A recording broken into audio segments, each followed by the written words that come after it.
One thing I thought of when I got here today was that you didn't really get to have a closure game with the men's team. I mentioned that to the kids, yeah.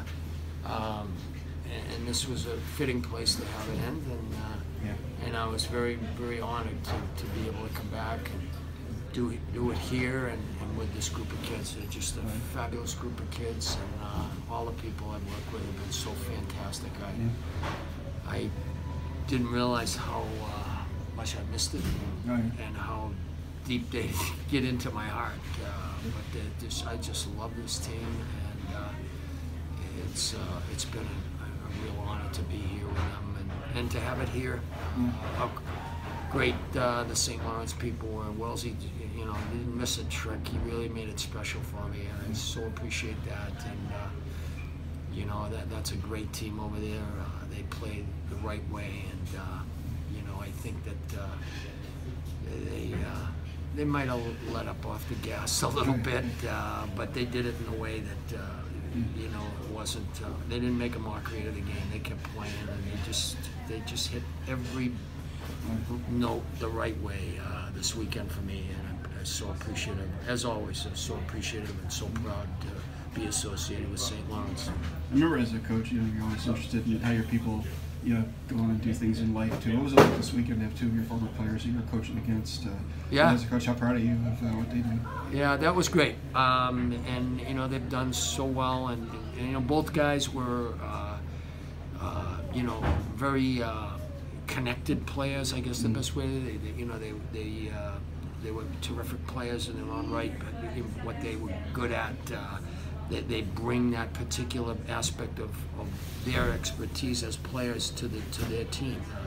And you can see the reflection. They always talk about how team reflects the attitude and the personality of a coach, and that's indicative of both Clarkson and St. Lawrence, I think. So they're both done remarkably well, and you know, two of the top teams in the country. I'm excited to see them both move on, and wish them both the very best.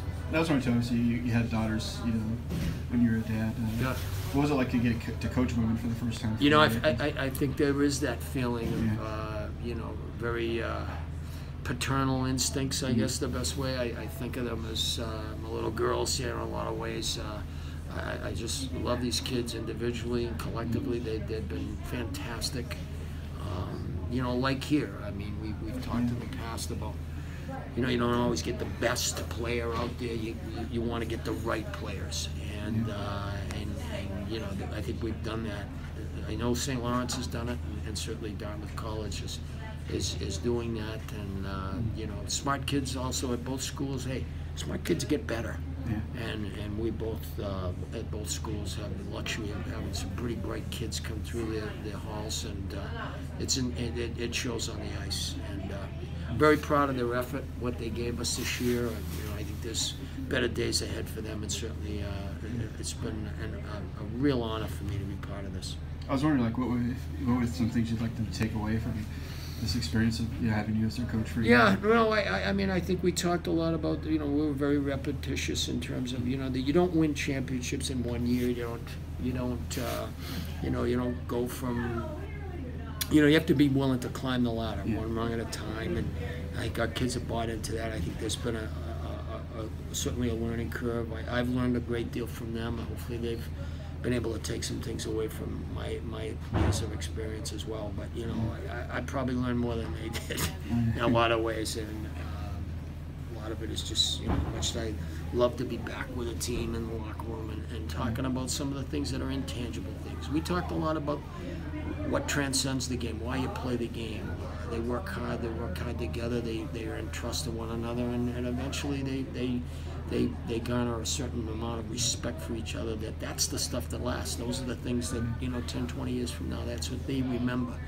The feelings they had for each other, the respect they have, and hopefully, you know, it's an experience. It's not the biggest thing in their life, and it shouldn't be. It's something that should enhance their college career and make it that much more special because of the relationships that they forge in that locker room. And I'm very proud to be part of that, and certainly that's something that we kept driving home as a message here, you know, day after day, that every day counts, every day matters. You don't worry about Friday night. On a Tuesday, you worry about Tuesday. So, you know, that's one day at a time, and that's been our motto. And we've worked hard. We've played hard. We've come up on the short end of it. We've had a lot of moral victories this year, but not an abundance of real ones. But I think the real ones will come, and I think that there's a lot of honest kids in that room that will give Dartmouth and their future a good run at this. Last thing I was going to ask you was just what are the visiting accommodations like in this building? I love this place. I love everything about Appleton, and the funny thing, so did our girls. They all remarked to me that this is one of their favorite rinks.